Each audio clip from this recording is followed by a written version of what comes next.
बेटियों को अपने घर मायके में रह सके बेटी।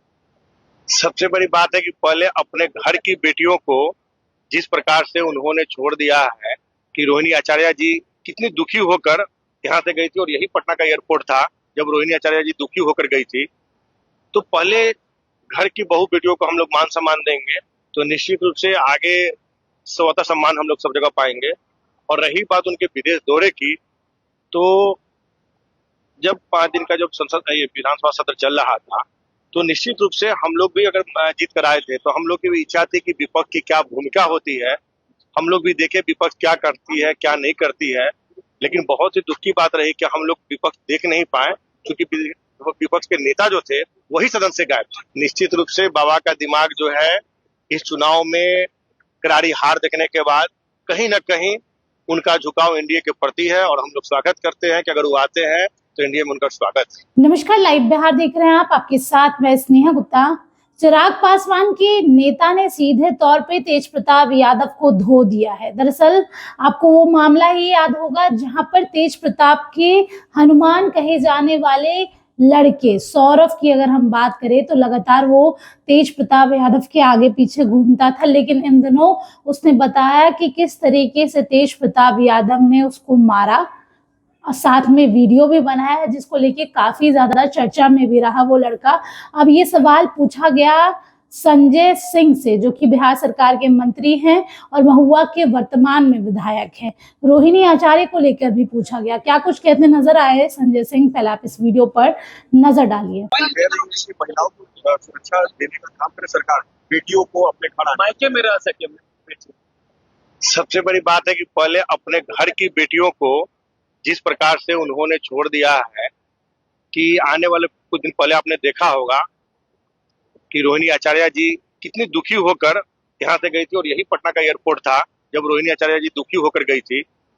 तो पहले घर की बहू बेटियों को हम लोग मान सम्मान देंगे तो निश्चित रूप से आगे स्वतः सम्मान हम लोग सब जगह पाएंगे।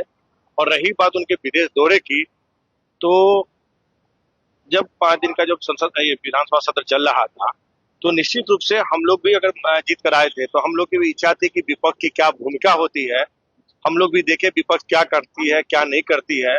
लेकिन बहुत ही दुख की बात रही कि हम लोग विपक्ष देख नहीं पाए, क्योंकि विपक्ष के नेता जो थे वही सदन से गायब थे। नीतीश कुमार से रोहिणी मदद मांग रही है, कह रहे हैं मायके में बेटी सुरक्षित नहीं होगी, शोषण होता है उनका, उत्पीड़न हो रहा है, इस तरह की बातें कर रही है। आपकी बेटी नीतीश से मदद मांग रही है, बेटियों को घर पे ससुराल मायके आने के लिए सरकार एक माहौल बना, यानी उनको डर है लगता है। देखिए, कहने का मतलब है कि वो सब दिन माननीय मुख्यमंत्री जी को उन्होंने गार्जियन के रूप में देखा है, और इसको पार्टी पॉलिटिक्स तो अपनी जगह पे है, और उन्होंने गार्जियन के तौर पर उनसे हो सकता है मदद मांगा हो, और ऐसा अगर होता है तो कोई बुरी बात नहीं है, क्योंकि हमेशा उन्होंने एक सम्मान दिया है उस घर के हर एक लोगों ने। तो हो सकता है कि गार्जियन के सम्मान के दृष्टिकोण से वो लोग अपना मदद मांग रहे होंगे। इतनी बड़ी हार पड़ी है विपक्ष की, और उसके बाद कह रहे हैं कि फिर से खेला होने वाला है खरमास के बाद। आरजेडी के नेता ये कह रहे हैं कि पार्टी मारेंगे नीतीश कुमार, अभी भी उम्मीद है। इसी उम्मीद में वो लोग सिर्फ जीते रहेंगे, और आने वाले समय में जिस प्रकार से कांग्रेस के विधायक एनडीए के संपर्क में है, उनका ये सपना ही रह जाएगा, और आने वाले समय में कांग्रेस के सारे लोग इधर आ जाएंगे और उनकी सपना ही इधर ही रह जाएगा। आरजेडी के खुद अब तेजस्वी पर सवाल उठा रहे हैं, मैदान छोड़ने की बात चल रही है, चुनाव में हारने के बाद बाहर क्यों चले गए।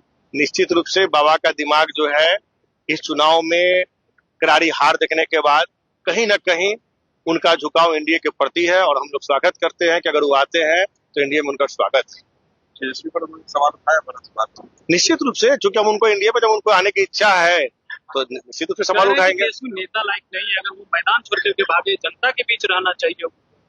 देखिए, इस बात का पक्षधर हम भी है, क्योंकि हम लोग जब महुआ से चुनाव जीत कर आए तो निश्चित रूप से महुआ की जनता भी देखना चाह रही थी कि भाई हमारे नेता सदन में गए हैं तो क्या है नहीं है, क्या हो रहा है नहीं हो रहा है। तो उन लोगों ने भी जब देखा कि विपक्ष की कोई भूमिका नहीं रही, विपक्ष के नेता ही गायब है, तो विपक्ष का वहां पे सदन में कोई दिखा नहीं।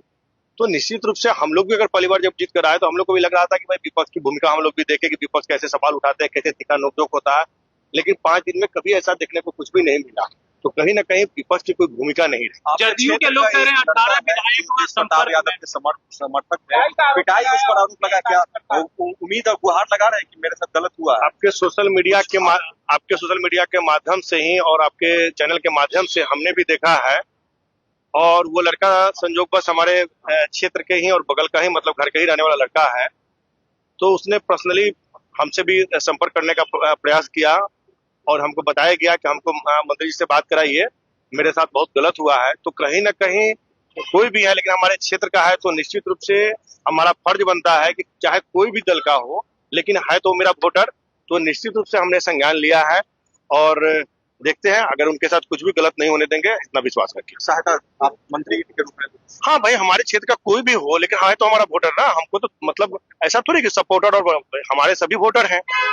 और कल तक मान लीजिए कोई और कहीं भी रहेगा, आने वाले समय हो सकता है वो मेरे साथ आए, कोई भी आदमी आ सकता है। ये तो मतलब देखिए, राजनीति में क्या है ना कि सबसे बड़ी बात क्या है कि मतलब वोटर होना चाहिए, और वोटर। तो सुना आपने क्या कुछ कहा। उन्होंने सीधे तौर पे कहते हैं कि रोहिणी आचार्य अगर मदद मांगेगी तो उनको मदद जरूर मिलेगा।